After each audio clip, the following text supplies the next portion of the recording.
isang batang babae, si Maya, ang dumating sa bahay ng kanyang lola. Bit-bit niya ang isang bag habang nililingon ang paligid. Nararamdaman ang mapayapa ngunit nakakakilabot na katahimikan ng lugar. Masayang sinalubong siya ni lola, ngunit halata ang bahagyang pagkabalisa nito. "Apo, ang tagal kitang hinintay. Halika, magpahinga ka muna," sabi ng lola. "Lola, parang napakatahimik dito. Para bang walang tao," sabi ni Maya. "Sanay na ang mga tao dito na hindi lumabas ng gabi. May mga kwento kasi na, pero huwag ka nang mag-alala." Pakiusap ng lola. Napansin ni Maya ang isang nakasaradong kahon na gawa sa kahoy sa sulok ng sala. Agad na inilayo ni lola ang kanyang atensyon. Kinagabihan, nakarinig si Maya ng mga kakaibang ingay. Parang kaluskos at may hinang pagaspas ng mga pakpak mula sa bubong. "Lola, parang may naririnig ako sa bubong." "Hayaan mo na. Mga hayop lang yan sa gubat." Hindi makatulog, sumilip si Maya sa bintana at nakita ang kanyang lola na naglalakad papasok sa gubat habang may dalang lampara. Sinundan niya ito ng tahimik.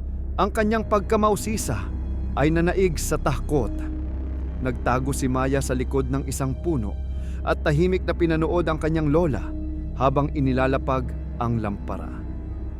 Nagsimulang magbigkas ng dasal si lola sa isang wika na hindi maintindihan ni Maya. Biglang, ang itaas na bahagi ng katawan ni lola ay humiwalay mula sa kanyang ibabang bahagi. May lumabas na mga pakpak na mistulang sa paniki at may matulis na kupot. Nagbago siya sa anyong manananggal at lumipad pataas. "Diyos ko! Manananggal si lola!" Pagdating ng umaga, hinarap ni Maya ang lola matapos ang matuklasan ang sikreto. Habang umiiyak, ipinaliwanag ni lola na ang pagiging manananggal ay matagal nang nasa kanilang pamilya. Ipinapasa sa pinakamatandang babae. Matagal niyang pinilit na pigilan ang kanyang pagnanasa. Na kumain ng tao, ngunit hayop lamang ang kanyang kinakain. "Bakit hindi mo sinabi sa akin, lola?" tanong ni Maya. "Ginawa ko ito para protektahan ka. Ayokong danasin mo ang sumpahan ng pagiging manananggal." Nalaman ng mga tao ang lihim ni lola at nilusob nila ang bahay ni lola. Bitbit ang mga sulok, sibat at itak. Nakiusap si Maya na huwag saktan ang kanyang lola, ngunit parang hindi mapipigilan ang galit at takot na hahanton sa karahasan. "Ang tagal na naming alam na manananggal ang matandang yan," sigaw ng maraming tao. "Wag po! Hindi siya nananakit ng tao!" sigaw ni Maya. Napagtanto ni lola ang panganib na dulot niya, kaya isinakripisyo niya ang sarili upang iligtas si Maya at ang mga taga-nayon. Lumipad siya patungo sa bagyo at nawala sa dilim ng gabi.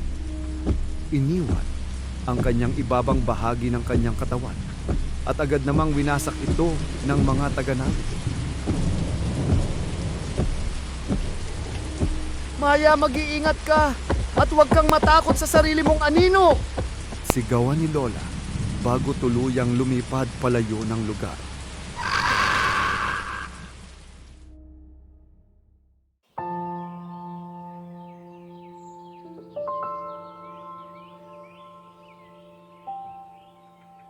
Pagkalipas ng ilang linggo, makikitang naninirahan na si Maya sa nayon, tumutulong sa komunidad at pilit na binabalik ang tiwala ng mga tao sa kanilang pamilya. Natagpuan ni Maya ang diary ni lola sa nakasaradong kahon. Nakasulat dito ang mga pagsubok na pinagdaanan ni lola at ang kanyang pag-asang si Maya ang makakawala sa sumpa. Nangako si Maya na tatapusin ang siklo at poprotektahan ang iba mula sa parehong kapalaran. Bumisita si Maya sa liwasan kung saan nagbago si lola. Nagtanim ng isang puno bilang alaala.